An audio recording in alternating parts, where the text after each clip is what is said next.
A mí me gusta meterme con mi madre. Y le dije, mamá, prepárate 2 o 3 versículos, porque allí es costumbre que las visitas den una... Y estaba asustado. Pero bueno, estamos contentos de que mi madre está con nosotros. Quiero que puedan abrir, o si Marcelo puede poner de nuevo el texto de Efesios. Yo lo tengo acá. ¿Qué familia no tiene discusiones? ¿Qué familia no discute? A ver, que levante la mano y que diga, mi familia no discute. Y vienes y me firmas mi Biblia con un autógrafo. Porque eres un campeón. En mi familia discutimos, ¿no? ¿Qué iglesia no tiene discusiones? Todas las congregaciones locales sufren discusiones, han tenido discusiones, aquí no. Bueno, no sé, ustedes sabrán, pero todas las congregaciones han tenido discusiones. A lo mejor no hay discusiones públicas, pero ¿qué tal las discusiones de aquí? Las que están adentro, las que nadie conoce. ¿A qué te refieres, Raúl? Esa sensación de decir, ese hermanito se lo enviaba al Señor, pero rápido. ¿Ah? Siempre hay, ¿no? No sé, digo yo. Vamos a leer el texto nuevamente.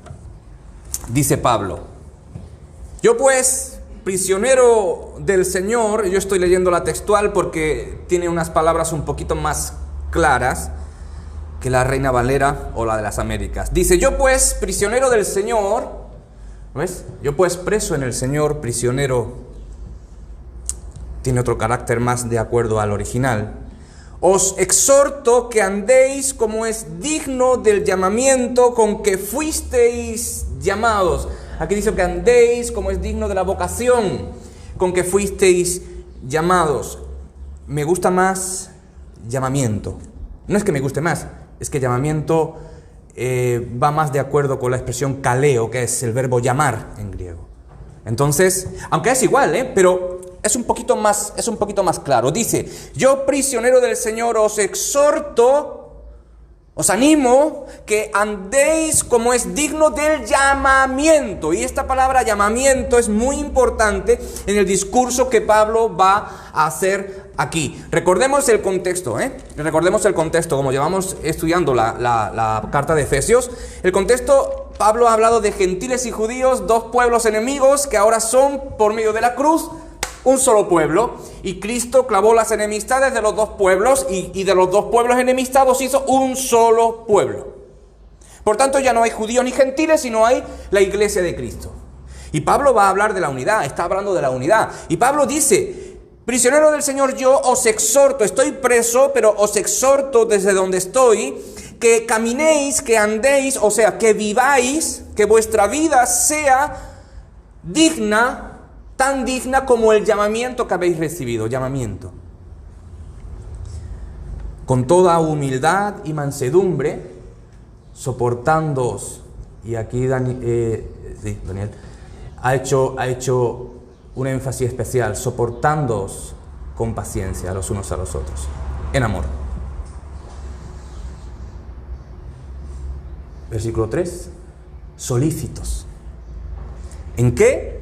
Por guardar la unidad del Espíritu, ¿cómo? En el vínculo de la paz.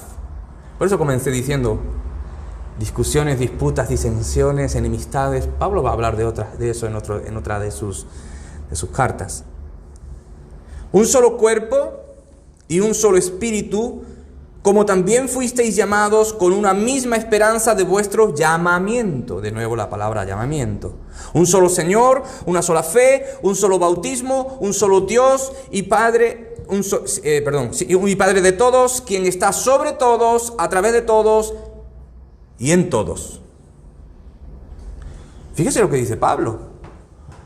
un solo para todos, un solo espíritu, una sola salvación, una sola fe, un solo bautismo, un solo Señor, un solo llamado.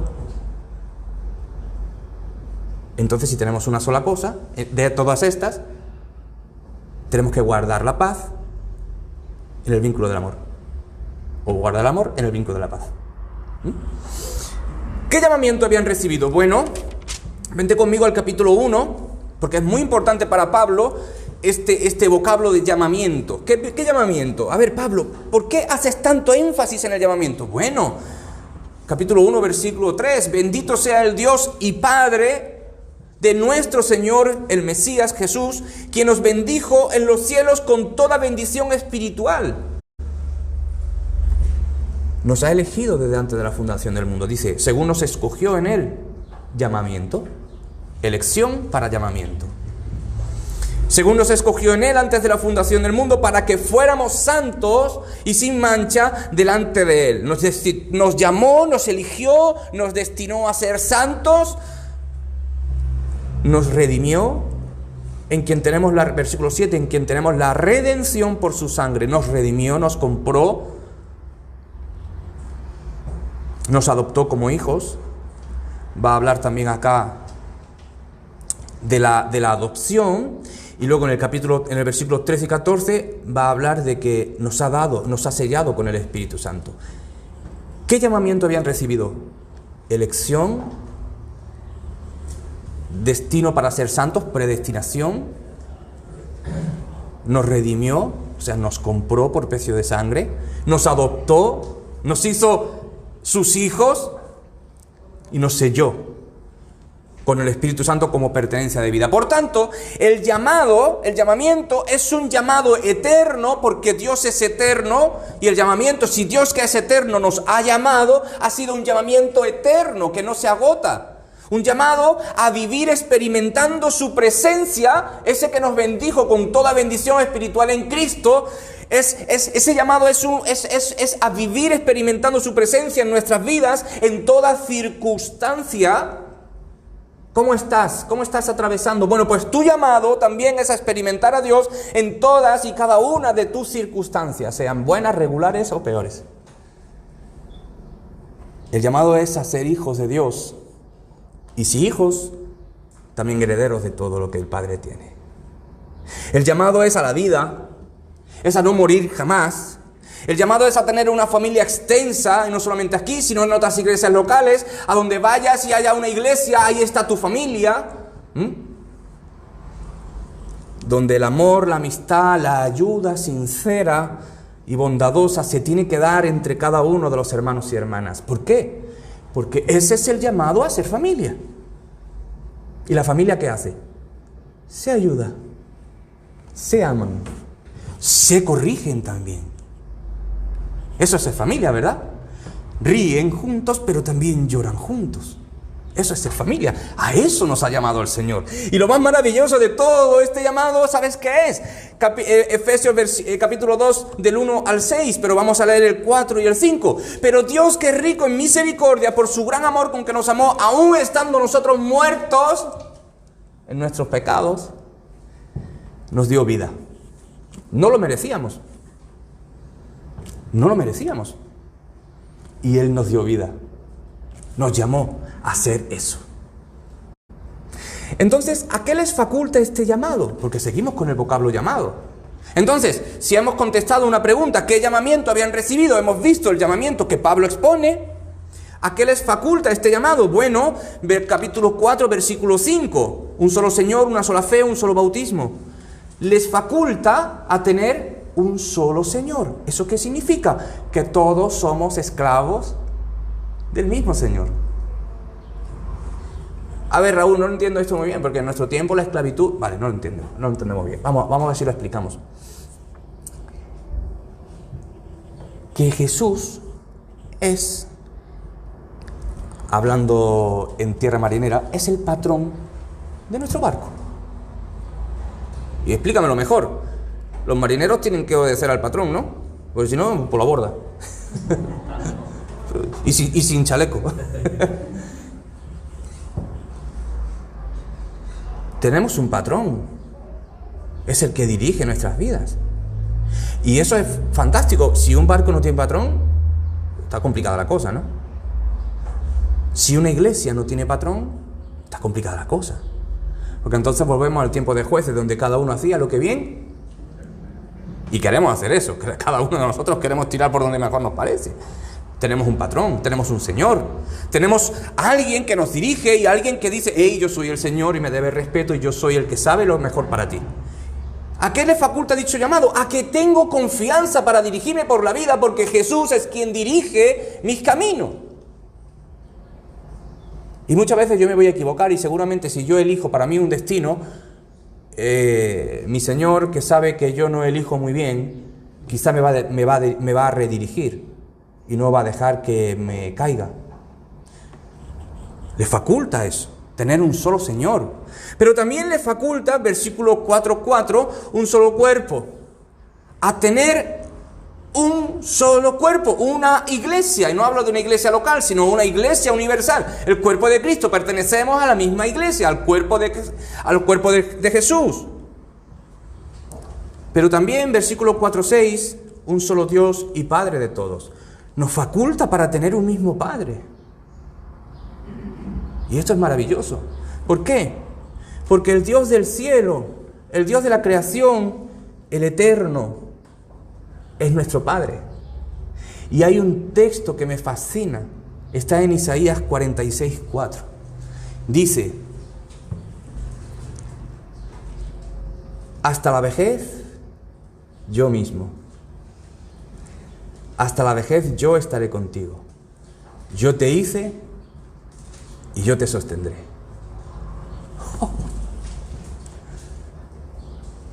¿Qué hace un padre? Ustedes son padres. ¿Qué hace un padre? Cuida, protege, ama. Cuando un hijo se cae, lo levanta, lo cura.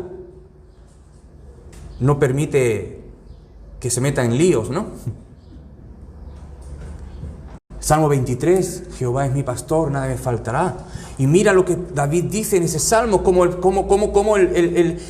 padre cuida, al igual que el pastor cuida de sus ovejas, el padre como cuida de su rebaño, de sus hijos. Pues ese llamado nos faculta a tener un mismo Padre. Por tanto, dice el texto: exhorto que andéis como es digno del llamamiento. Ahora hemos entendido un poquito más ¿en qué consiste ese llamamiento? Entonces Pablo dice: ¿habéis entendido este llamamiento? Sí, Pablo, ¿ok? Entonces tenéis que andar de forma tan digna como es este llamamiento de digno. ¿Por qué ese llamamiento es digno? Porque viene del Dios glorioso. Y si ese llamamiento procede del Dios glorioso, entonces es un llamamiento alto y sublime. Y si ese llamamiento es alto y sublime, Pablo dice: pues así de alto y sublime tenéis que caminar en vuestra vida. Está complicada la cosa. Y Pablo detalla aquí algo. ¿Cómo, Pablo, tenemos que andar?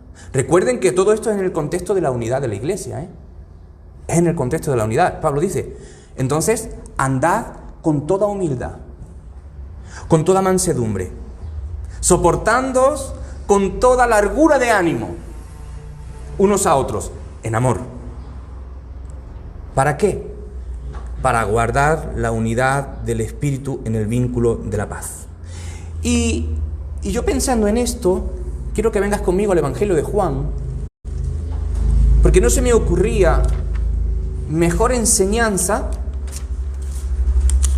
que la que dio el Señor Jesús para entender: Pablo, lo que tú me pides aquí es muy difícil. Porque, a ver, Pablo, tú me estás diciendo que tenga toda la humildad, referente a los hermanos, toda la mansedumbre, y que soporte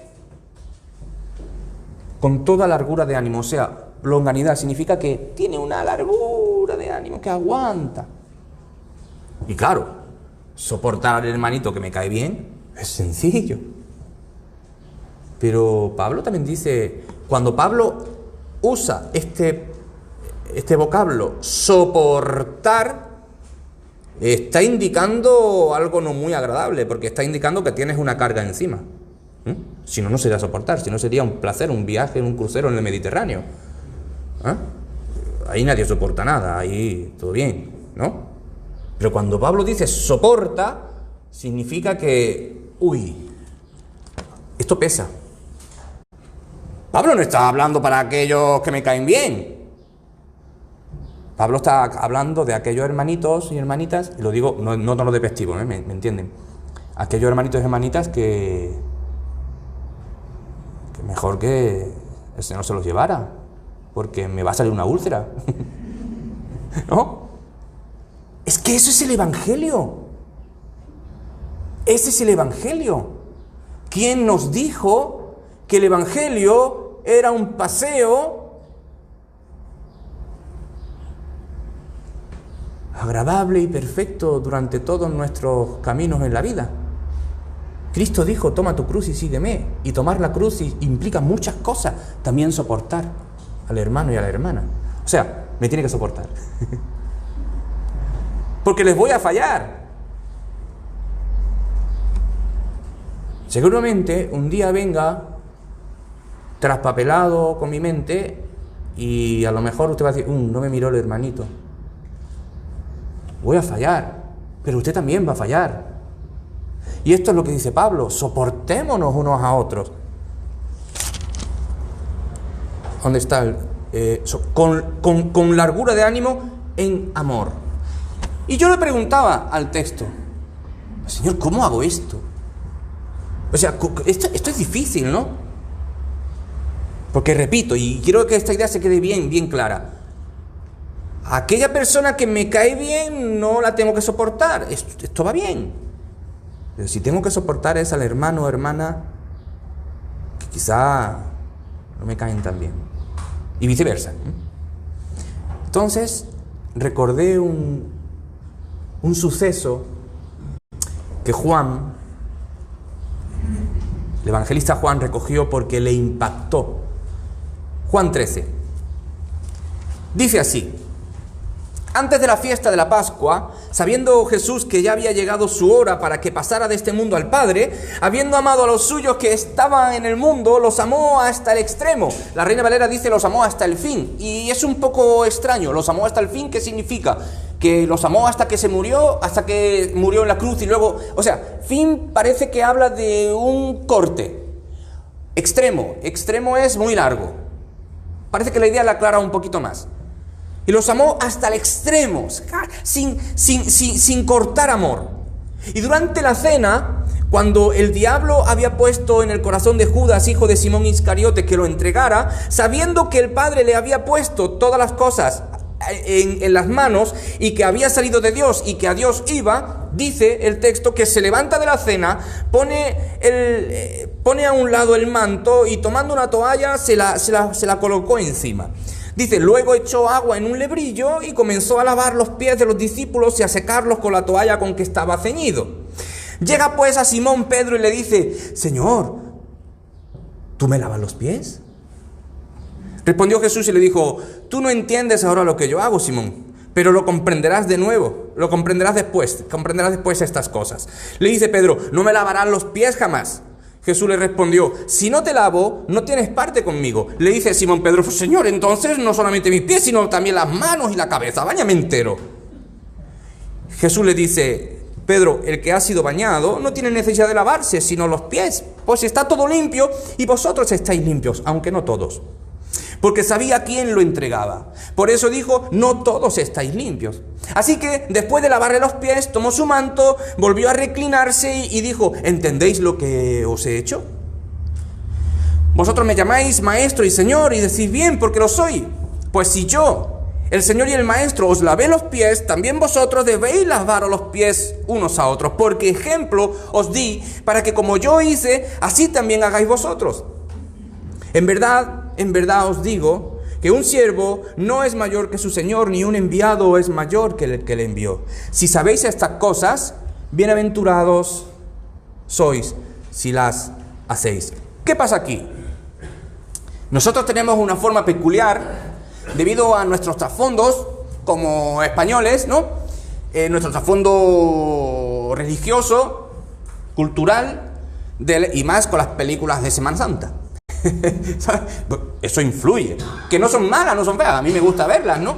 Pero cada vez que vamos a este texto, vemos una forma idílica. Una situación idílica. Y no, para nada, no era una situación idílica. Aquí había mucha envidia. Y dice, uy, Raúl, ¿qué me estás diciendo? Pero si aquí esto es un trocito del cielo en la tierra. No, para nada. El trasfondo. Tenemos que despojar nuestra interpretación de Hollywood y meternos un poquito más en el contexto. ¿Qué sucedía? Miren, venían de Betania. Estaba a un paso del juicio el Señor Jesús. 3 kilómetros de Betania a Jerusalén. Las calles no son como las nuestras, gracias a Dios. Las calles eran empolvadas y no tenían Adidas o Reebok o Nike. Tenían sandalias de cuero. Y eso quiere decir que se ensuciaban los pies y aparte que cansaban, ¿no? No tenían vehículos como tenemos nosotros. Tenían que ir a pie. Y claro, los pies se ensucian, se empolvan. Ahora, van a comer esta cena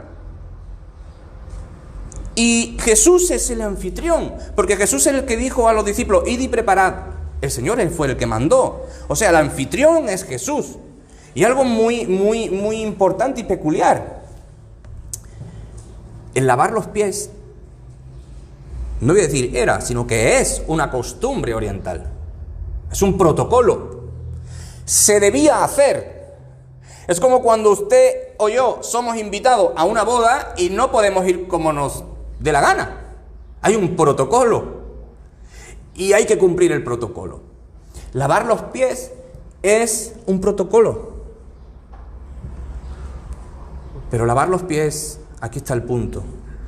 Es un acto que solo lo hacía el esclavo. ¿Hasta ahí bien? El esclavo. El anfitrión que invitaba, usted viene a mi casa, en una parte oriental, y usted tiene que recibir ese tacto de mi parte para lavar los pies. Pero yo no lo voy a hacer, porque yo soy el dueño de la casa. Eso lo hace mi esclavo, el siervo. Hasta ahí bien, todo entendible. Pero es que entre los discípulos habían disputas. ¿Se recuerda usted esos discípulos que le dijo a su mamá, mamá, ve y dile al Señor que se olvide de estos 10 y que nos pongan a mi hermano y a mí a su derecha y a su izquierda? Ya estaban diciendo, bueno, cuando el Señor... Es que los discípulos no habían entendido muy bien la película todavía. Y estaban diciendo, cuando el Señor nos vaya, que nos deje a nosotros de jefazo. Y entre ellos, dice en el texto, en otra ocasión, que iban discutiendo entre ellos quién de ellos sería el mayor cuando el maestro se fuera. O sea, los discípulos no habían entendido lo de la cruz todavía. De hecho, no habían entendido que Jesús resucitaría. No, ellos estaban en una nube peculiar. Luego entendieron todas las cosas, dice el texto. Señor, ponga a este hijo mío y a este hijo mío a tu derecha y a tu izquierda. El Señor dijo, ustedes no saben lo que piden. Etcétera, etcétera. Eso es para otro tiempo. Pero el punto es este. El Señor invita, van al banquete. ¿Y qué es lo que hacemos cuando vamos a las bodas? O por lo menos, claro, ahora ya no, porque ahora las bodas te ponen ya la mesa con el nombre y tú dices, bueno, ya no, pero ¿qué hacíamos antes cuando íbamos a las bodas? Pues entraba hasta un a gusto a la boda y veía esa mesa y digo, uy, no que está fulanito, me voy para acá. ¿No la has hecho? Claro, ¿no la has hecho? Uy, no, ahí no, uy, ¿qué boda me va a dar si me pongo con ese? El langostino se me va a cruzar. Todos hemos hecho eso, ¿no? El que se ría al último, el que no. Eso sucedía aquí. Tú te pones con aquellos que tienen más feeling, ¿qué? Feeling, sí, eso. Más amistad. Te cae mejor. Esto no sucedía aquí.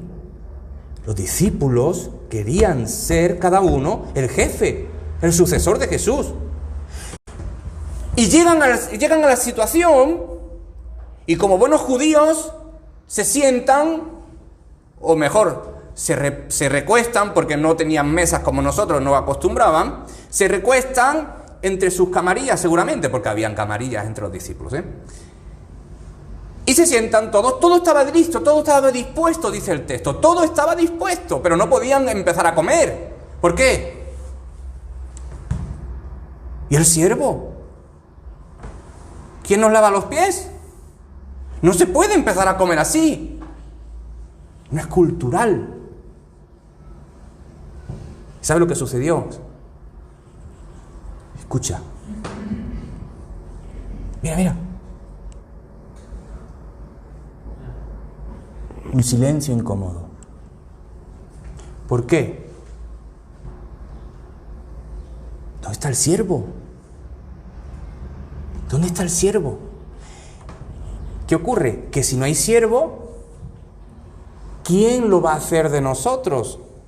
Si se levanta Juan, idem de lo mismo. Si se levanta el otro, Tomás, si se levanta idem. ¿Qué pasa? Que como todos querían ser los que reparten el bacalao, pues ninguno hacía eso porque era actuación del siervo. ¿Y se levanta Jesús? Yo estoy seguro que Jesús aguantó un rato, porque era una lección. Jesús ya sabía lo que iban pensando por el camino. Y se levanta Jesús. Dice que agarra una toalla porque todo estaba dispuesto. Faltaba el siervo, pero no había. Adrede.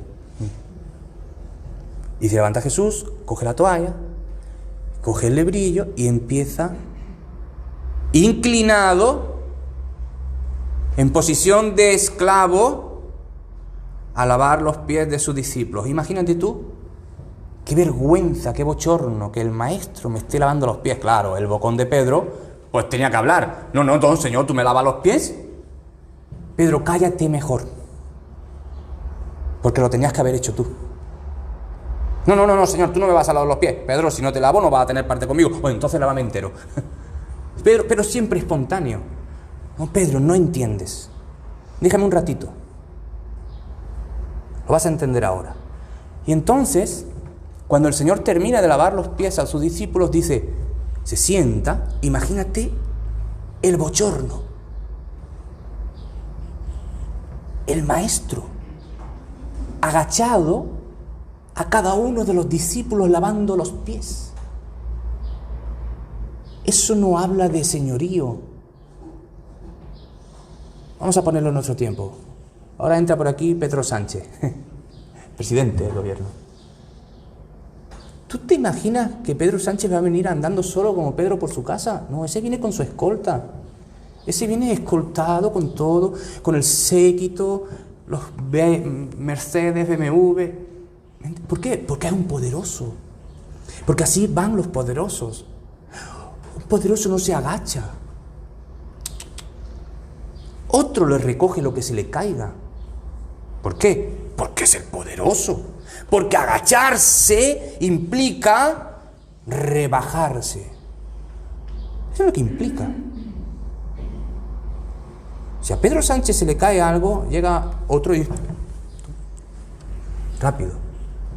¿Por qué? Porque el que manda. Y el que manda y el otro obedece. ¿Te imaginas? Jesús, uno por uno, agachado, lavándole los pies a los discípulos. Se sienta y les dice, ¿entendéis lo que he hecho? Claro que lo entendían. Claro que lo entendían. Claro, porque ellos tenían que haberlo hecho. Sí lo entendían, pero ahora nadie hubiera dicho, sí, Señor, entonces ¿por qué no lo hiciste? Mejor me callo. porque sí sé lo que ha hecho. ¿Entendéis lo que he hecho? Y dice el Señor, vosotros me llamáis Maestro y Señor. Y Jesús dice, y hacéis bien, porque soy lo que ustedes dicen. Pero escuchad, ahora invierte los roles. Si yo el Señor y el Maestro, ¿ves cómo ha invertido? Si yo el Señor y el Maestro, no se olviden, soy primero Señor y luego Maestro. Pues si yo el Señor y el Maestro he hecho esto, ustedes tenéis que hacer lo mismo. Porque ejemplo os he dado. Ahora entiendo.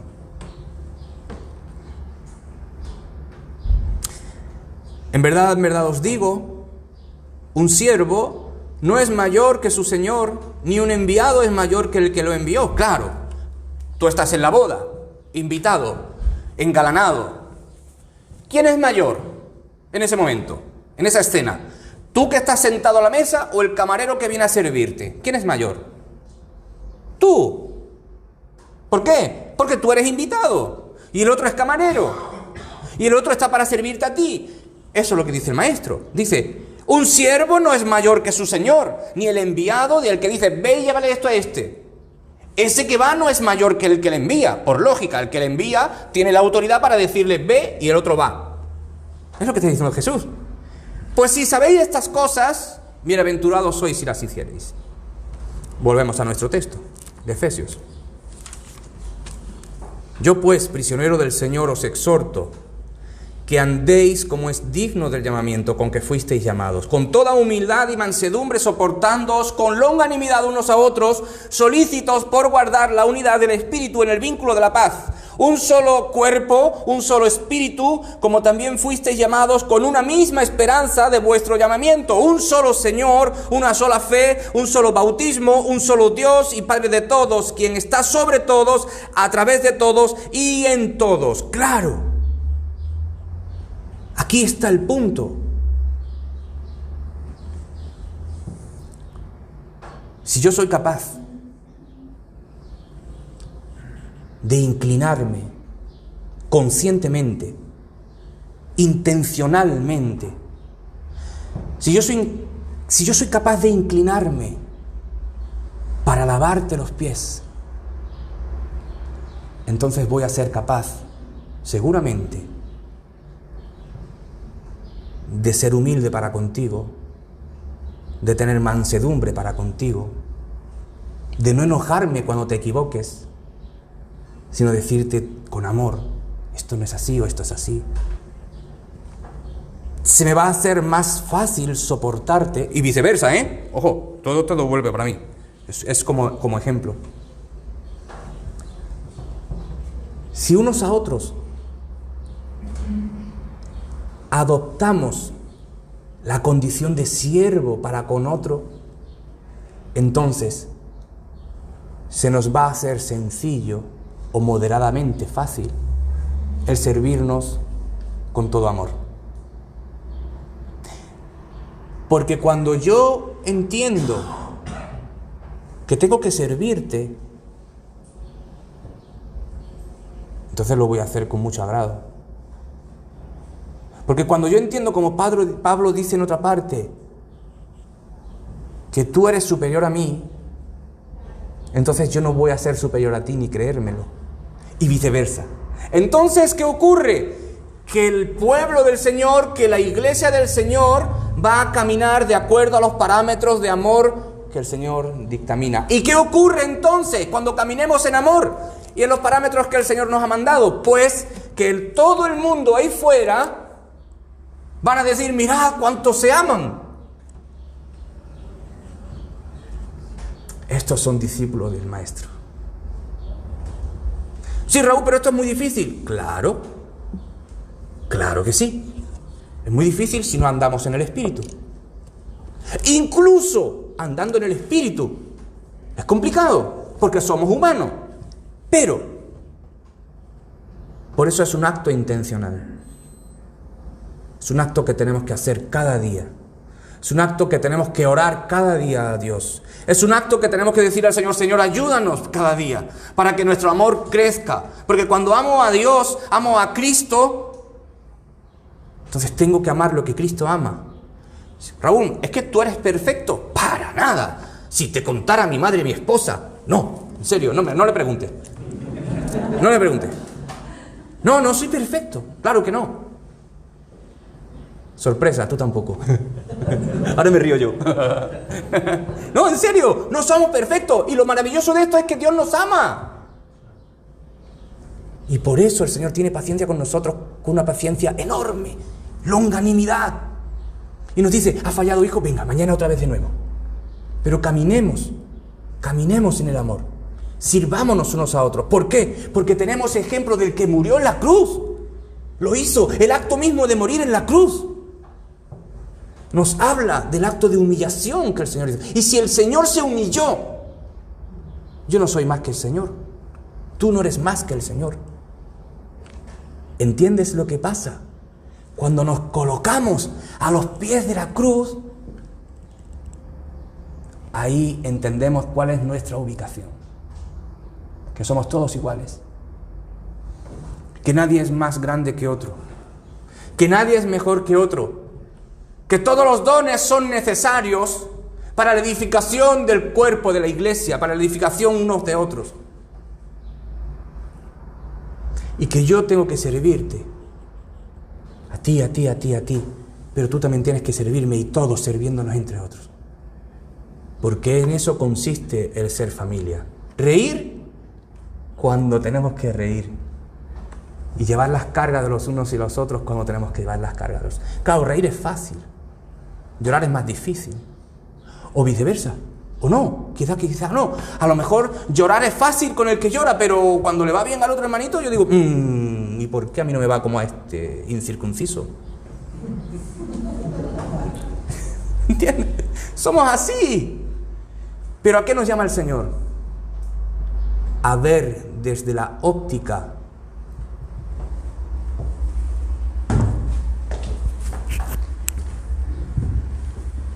esta. Porque cuando yo tengo esta óptica, veo al hermano hacia arriba. Pero cuando yo tengo esta, ¿entiendes? Bueno, yo no soy muy alto tampoco, a mí me da igual. Pero me entiende la analogía, ¿no? Vivamos como siervos. Vivamos estimando al hermano como superiores a nosotros mismos, como Pablo va a decir más tarde. Porque cuando yo vivo estimando al hermano como superior a mí mismo, entonces me va a ser más fácil amar a mi hermano y soportar cuando mi hermano hace algo que me duele. Y pidamos al Señor que nos ayude. Si tenemos, no digo que aquí, porque aquí somos todos happy, felices, está bien. Hablo de aquí. De tu pasado o de mi pasado. Siempre hay cosas aquí de otros hermanos que nos han hecho daño. Y que dijimos, cruz y raya, como se decía antes. Cruz y raya. Ya, tú por allí, yo por aquí. Hay cosas todavía por aquí. Cada uno se conoce. Esas cosas, hoy creo que el Señor nos llama a quitarlas. Porque más allá de las enemistades que tengamos aquí, hay algo más alto, que somos familia. Y el perdón. Porque la cruz significa reconciliación de Dios con nosotros. Habíamos ofendido a Dios con una ofensa eterna. Y Dios nos perdonó en la cruz por medio de su Hijo. Pensemos qué tenemos aquí con aquellos hermanos. Quizás tú dices, sí tengo algo con un hermano de hace 15 años que no nos hablamos y está en otro sitio. Llámalo. Ojalá que el Espíritu Santo te quebrante y me quebrante. Si hay eso, que llamemos. Un WhatsApp. Hola, ¿qué tal? ¿Te acuerdas? Soy yo. Solo quería decirte que oro por ti, que te quiero. Listo. Si os amáis unos a los otros, el mundo conocerá que verdaderamente sois mi discípulo. Raúl, ¿eres perfecto? ¿Tú lo haces? No. Siempre no. Casi nunca. Pero quiero hacerlo. Y tú igual. Somos iguales. ¿Lo haremos? Que el Señor nos dirija a conservar la unidad. Amén. Amén.